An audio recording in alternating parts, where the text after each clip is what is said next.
What is up, gamers of the internet? My name is Scyushi, and today we are back in some more Trove Event, and we're going to be talking about the new event. So we're talking about the Heckbugs in Love 2020 event, and my god, this is actually a pretty cool event, guys. Like, not gonna lie, it's over and done with considerably quick. I mean, you are gonna have to dedicate a little bit of time to it, but the biggest thing that's so cool about it is that the items out of it are cool, for one, but most of all, you can actually farm for stuff. So this mount right here, there is actually going to end up being a cash shop. Oh, there it is right there. A cash shop pack, and I already have a video talking about this that came out yesterday, right? Basically what you get out of this is, as you see right here, you're going to get the Monarch mount, which is the one that we're rocking right now. It's a Dreadnought reskin, but then you're also going to end up getting a blue, gold, and red like mount, right? I think so. Anyways, that's out of the pack, okay? But technically speaking, the only stuff that's exclusive to the pack is the gold ally and the golden mount. So if you want to check those out, you can check out the video that I just put out the other day. But the cool thing is that in this event itself, once you're actually done with it, you can just keep farming, and there's a chance that you can end up getting the blue ally, the red ally, or this mount. And the cool thing is that this mount is actually tradable. Now, we'll talk about that a little bit more, talk about how you can end up getting it. The allies, as of right now, are bugged and can't actually drop tradable. This mount can, so it's fine. But the allies themselves are going to be untradable, which is honestly fine because you can get the allies super duper quick. Anyways, I don't know why you would even want to bother trading with them. But Trove did end up putting out a post that let people know that it was a bug and they're working on it. So anyways, before we get into the event video, there's a couple things I gotta mention. Okay, so first of all, if this is your first Trove video, you should, or maybe you don't already know, but down in the description there's a sign up link. Use it. If you're planning on playing Trove, I would very much appreciate it, because as you end up signing up with that link, if you ever decide to buy anything out of the cash shop, you can end up just supporting me by doing so, because I'll end up getting a percentage of the sale, which is an awesome affiliate link that GameAgo. Huge shout outs to them for giving me this opportunity, and thank you to those of you that have actually gone that extra mile, because it really sincerely does help me out in times where YouTube isn't paying as much, which you guys don't care about that. Anyways, the pack itself you can also end up buying with credits, so technically free-to-play players can end up getting it. It's not just cash only. Let's talk about the event. So the first star of the event is going to be helping out cave critters. In order to do this, we have to go to our favorite, the Geode Sanctuary, because we're going to be going into the Geode Caves. Geode Caves are one of the most popular areas in the game. No, it's actually not. This place sucks. So over here, when you end up getting to this area for the first time, if it's your first time ever being here, there's going to be a quest chain that should show up in the top right. I don't know whether or not, like, maybe it's in expertise, events. I don't know specifically which category the Geode Caves quest starts in. But if it's your first time here, you want to start going down that quest line. You're going to need to, in order to end up getting some of the items that you'll need in order to navigate the caves, which we'll talk about those in a minute, because first I want to show you this Crystology table right here, the workbench. In the newbie category, this is one of the professions in the game, believe it or not. In the newbie category, there's a comfort blanket, a curing kit, and a critter treats. These all cost these weird unique resources that you specifically have to get out of each of the different caves.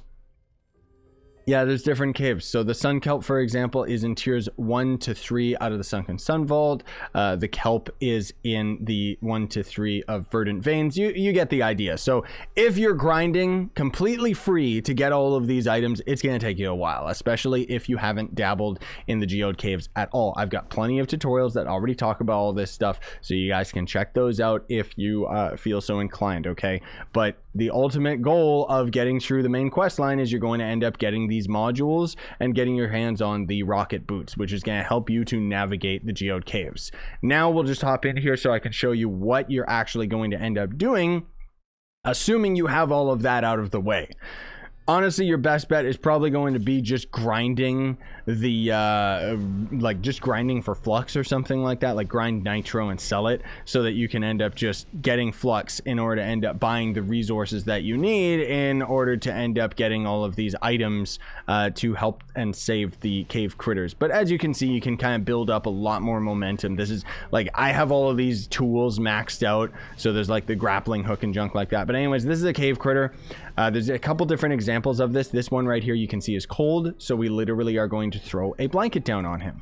There's a couple other cave critter options that you can have. One of them is going to show a food item, so you literally would throw down the meat, and then that ends up, he likes that. Sometimes they'll be injured, and then you'll end up throwing down the health kit. And sometimes they will also have a treasure chest icon on them, in which case you just want to left click and laser that freak, and he's going to end up giving you gems.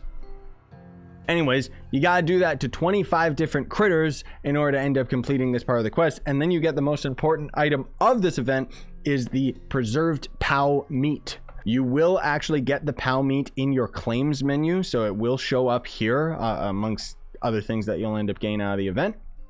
And the Pawel Meat is going to end up just being a normal inventory item that you can put on your hotbar, and you're going to end up literally using this to make the Heckbugs fall in love. I'll explain what that means, because the game is not very clear about it. But anyways, the next part of the quest after that is to use the preserved Pawel Meat on the Heckbugs. You literally, in order to use it successfully, there's going to end up being in the volcanic peaks, there's going to be like all of these random dudes. So you can see with the video effects, these are the event enemies, right? So we got a bunch of different variations. There's blue ones, there's gold ones, there's red ones. The color of the creatures, by the way, does not affect the drops that they end up giving. But again, we'll talk about the drops a little bit later in the video. So these enemies immediately, you're going to notice, are invincible. There's nothing you can do to them. You do 1 damage to them, and it's not enough to actually like slowly kill them or anything like that. Doesn't matter how powerful you are. So what you're going to do is you're going to throw down the meat, and that is going to literally end up spawning an ally. So I already have my ally equipped right now, my Chronomancer Cubesley, and I have the skin of the little Heckbug, but you can see we've got a second one right here. That's because the item that we're using, this meat item, is literally going to spawn its own little ally, and that little ally is going to end up having kind of a miniature attack, as it were, that seems to have an internal cooldown, and it's going to end up using this ability, this attack as you will, on the Heckbugs, and it will end up eliminating their invincibility barrier, right? It only works with the meat itself. Your ally doesn't actually affect it in any way, shape, or form. The meat is an indefinite item, like you're not going to lose it by throwing it on the ground, but you can see that it actually will end up having a cooldown. The meat will also end up leaving as soon as this event ends up leaving. So yeah, it'll spawn the little ally that lasts for 10 minutes. Unless he ends up falling in love with one of the Heckbugs, which I'll talk about that in a moment. But the thing that's kind of annoying about them is a long time ago, the Trine Worlds, when they were developing this game, Gamago's in charge of it now, they ended up changing it so that enemies couldn't go in, like they avoid lava and they don't take damage from lava. And unfortunately, the allies are kind of on the same code. So if we jump over here, you're going to see that my ally is actually stuck over there. The only reason I'm talking about this is because it can be quite annoying to end up having your little ally help you with fighting the Heckbugs when he's stuck behind some lava. So you can either build a bridge for him, move far enough away from him that it just teleports him to you, or you can just throw down another piece of meat, which of course is going to be a bit of a problem because of the insane cooldown that is on the meat. But you can see right there, that was a broken heart effect right there, okay? So the Heckbugs are going to have 2 different effects. One is a broken heart, where you'll be able to kill it, and then the other one is it falling in love. But anyways, out of throwing down 2 of the preserved meat, you're going to end up getting 15 dragon coins. Not bad, not bad.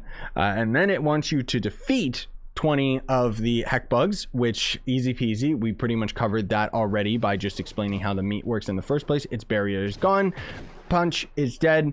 Another thing to consider too is that if you want to optimize your experience, like let's say we're going over here and we're waiting. Okay, that was a bad example.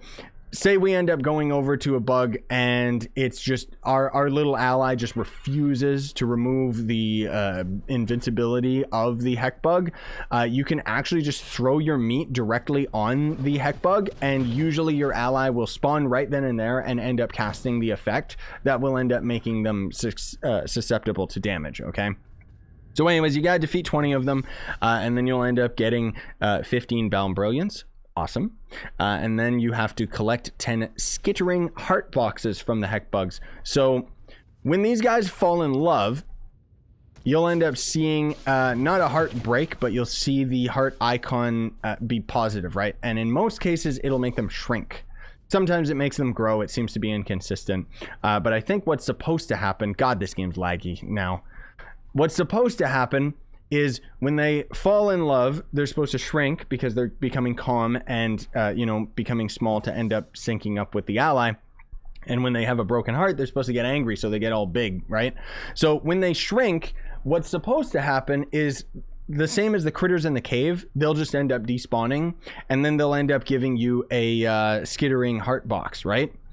Sometimes they'll glitch out and they'll shrink, but then they'll start attacking you again and you can kill them, and then you'll get another skittering box on top of the one that it dropped in the first place.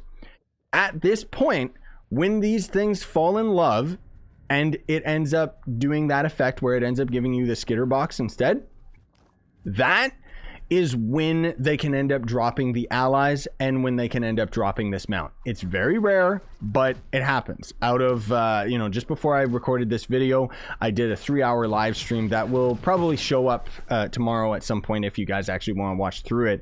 And through 3 hours of grinding this, I got 5 of the red ally, 2 of the blue allies, and no mount, which kind of sucks. The mounts can be tradable. The allies themselves right now can't be traded, but you can see in the description that the tradable version found rarely in Heckbugs Fall in Love. The tradable version is supposed to be a thing that just rarely happens on top of the untradable one, but as I mentioned previously, as of right now, it's just not in the game right now. It's just not working. So I want to try and keep this guy alive right here because this is an invader, so I'll talk about him in a minute. So anyways, after collecting 10 of the heart boxes, you'll end up getting a 9th life out of that. And then the next part of the quest is to defend against invasions. So you guys have probably seen this if you've played Trove for any more than an hour, where sometimes the sky will light up and enemies will end up coming down in a big bursting explosion. And usually it's going to be a big chubby knight guy, right? These are what the game calls invaders. The invaders have been replaced by Heckbugs. I'm pretty sure that it's all unanimous in all biomes, but anyways, you can either sit there and wait like a chump and wait for these guys to end up spawning. You have to defeat 5 of them. I had it glitch out and I just fought one of these guys and then it just gave me all 5 for the reward. I don't know why, but bam, it's dead. You don't gotta wait for your little ally to end up removing any defense on it or anything like that. But a great tip that I ended up getting during my live stream was that you can actually just go to the Everdark, and same as when you're farming for your class gem abilities, you're going to go to the Everdark and you're going to end up triggering one of the Shadow Coliseum dungeons. So you literally go into the dungeon, trigger the event, bunch of enemies are going to spawn, and you're going to fight them. Those enemies are under the same code as the invaders, so they will count towards the quest line. So you literally can just go into a Shadow Coliseum, start the trigger for the quest, kill a bunch of the dudes, and then you can end up getting the quest done right then and there. And then out of that, you're going to end up getting this ally, or not this ally, this mount, right? So cool, this is the event mount, there you go. As far as I know, this mount does not actually drop from the love bugs, the Heckbugs. You're just going to be able to get it out of the event, which makes sense. I mean, why would you want to have a tradable version of something that you just literally get out of the event anyways? But you're not done with the event, gamers. No, no, no. They want you to then equip the Heckbug mount. So you're going to have to actually like equip it and then start riding it. At least that's what I found. And then you're going to get 25 crystalline cores, which is great because that's used for upgrading crystal. And then you're going to have to help Heckbugs find love, 0 out of 5. Or at least my screenshot 0 out of 5. That's why I literally read it. I don't know why. But anyways, that is going to end up being what I explained, where you're just gonna keep feeding them the meat over and over and until hopefully you end up getting this part of the quest done nice and quick, because otherwise it can end up taking a while. Yeah, but out of that, you're going to end up getting 6 Lunar Souls, which is awesome. And then finally, last but not least, you're going to have to open lock boxes, 150 of them. So if you're going to be grinding for the mount, this is going to be easy peasy, because honestly speaking, you're going to end up getting enough of the skittering boxes before you end up getting the mount, unless you get really, really lucky. But you should be able to get a bunch of the adventure boxes from these guys just in general. Like, they'll drop normal adventure boxes on top of the heart boxes, right? But don't worry, because every single box in the game counts as a lockbox. So you can unlock chaos chests, you can open gem boxes. It doesn't matter. It all counts towards the quest, right? So easy peasy. And then you'll end up getting the builder superior focus. So let's actually do that right now. Let's start opening these 70 at a time, because I can also simultaneously show you what these will end up dropping, because these are going to end up dropping pretty much just the one item, which is going to be, is it lagging that much? There we go. The Bashful Love Bug. So the Bashful Love Bug is an older mount from the game. Let me actually swap classes so that I don't have to keep changing all my characters. But this is going to be the Bashful Love Bug. It's just a pink version of the exact same mount. So there you go. There is a red version of this. This was, I forget what it's called. It's called like the Skitter something. Yeah, there it is, the Skulking Skitterling, and it's under the promo tab. So the Skulking Skitterling is going to be the red version of the mount, and the way that you actually get this, you're going to have to check, like, I've got an older video, just search on my channel, Trove and Defiance. So, Trion Worlds developed Trove. They also developed the game Defiance. You have to get to a certain, originally, you had to get to a certain part in Defiance's main quest line in order to end up getting this mount in Trove. Simultaneously, if you did a bunch of stuff in Trove, you would end up getting some stuff in Defiance, right? As far as I know, I don't remember entirely, but these were available either in the Chaos chest or Luxian was selling it. I forget where it was, but I mean, as far as I know, the whole Defiance / Trove thing still works, but it might not, because now that Game Ago is in charge, there might just be some cross promotion thing that it just might not work. I honestly don't know. Okay. Anyways, now let's talk about the allies, the mounts, and all that stuff. So as I mentioned earlier, I just want to give you guys a quick little set of tips here, because we're pretty much done with the event itself. Outside of, I just have to open a bunch of boxes. But so with all these little dudes, the way that it's going to work is that one actually right behind us, that was really convenient. That one ended up falling in love, so you saw it shrunk and just despawned, and I didn't end up doing anything. But when that happens, there's a chance that the game is going to end up dropping you either of the allies or the mount itself. As I mentioned previously, the allies are supposed to have tradable versions, but they don't right now, so expect a patch anytime. Hopefully that will just end up hotfixing that real quick. Oh, and I forgot to mention this, so excuse me if this is awkwardly edited into the video, but the allies will, even though they're untradable, they're still valuable, because you can actually loot collect them for chaos cores, gamers. Chaos cores, not glim, chaos cores. But otherwise, the mount itself is always going to be tradable. The allies, as I mentioned, like, I don't see the value of having these be tradable unless the event isn't available anymore, and then people might want to end up getting the allies, because they're actually pretty cool. They're kind of cute allies. I like them a lot, but that's also because I liked Defiance the little bit that I ended up playing it back in the day. But the mount is just awesome. So if you end up getting the mount, you can use one for yourself, sure, but if you end up getting another one, save it, okay? Because right now they're going to slowly go down in price, because the event is literally only just out. And as people grind this more and more and more, there's more of them starting to show up in the shop, because people are getting them out for themselves, and then they're continuously grinding. Wait until the event's done, and trust me, the price is going to go right back up. Like this right here, this is slowly just filling and filling and filling, because no one's gonna spend 800k on this mount.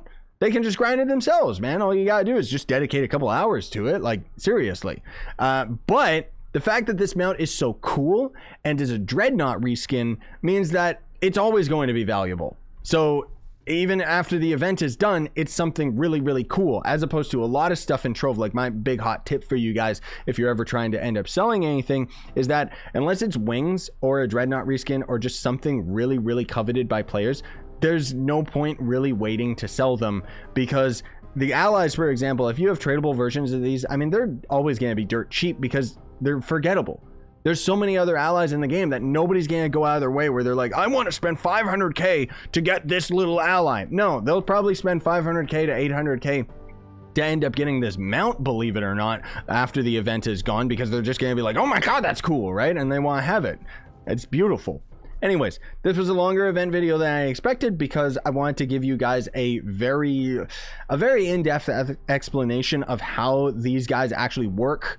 The color of the creature does not actually matter. You know, you can kill a blue one and you can still get the red ally. You can kill a red one and you can still get the blue ally, and then this guy can just drop from anything. There is going to be gold love bugs as well.